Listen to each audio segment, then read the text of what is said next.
রাজধানীর একটি আবাসিক হোটেলে স্বামী স্ত্রীর পরিচয়ে চেক ইন করার পর কয়েকদিন অবস্থান করে বিল পরিশোধ না করেই উধাও হয়ে গেছেন দুই মডেল। তাদের নাম মোহাম্মদ আসফাক রানা এবং ফারহা উলফাত অ্যালিন। ঘটনাটি ঘিরে শুরু হয়েছে ব্যাপক আলোচনা ও সমালোচনা। হোটেল সূত্রে জানা যায়, আসফাক রানা ও ফারহা উলফাত অ্যালিন স্বামী স্ত্রীর পরিচয়ে হোটেলে চেক ইন করেন। চেক ইনের সময় আসফাক রানা জানান তার বোন পাশের একটি হাসপাতালে চিকিৎসাধীন আছেন এবং সে কারণেই কয়েকদিন হোটেলে থাকতে হবে।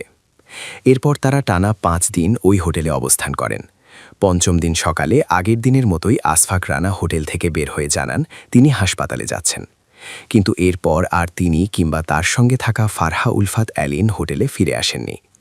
প্রথমে বিষয়টি স্বাভাবিক মনে করলেও রাত গভীর হয়ে গেলেও তারা না ফেরায় উদ্বিগ্ন হয়ে পড়ে হোটেল কর্তৃপক্ষ।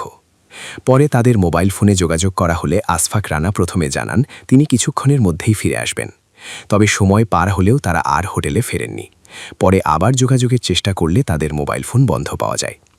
হোটেল কর্তৃপক্ষের অভিযোগ, পরিকল্পিতভাবেই কয়েকদিন অবস্থান করে বিল না দিয়েই অভিনব কৌশলে সেখান থেকে পালিয়ে গেছেন তারা।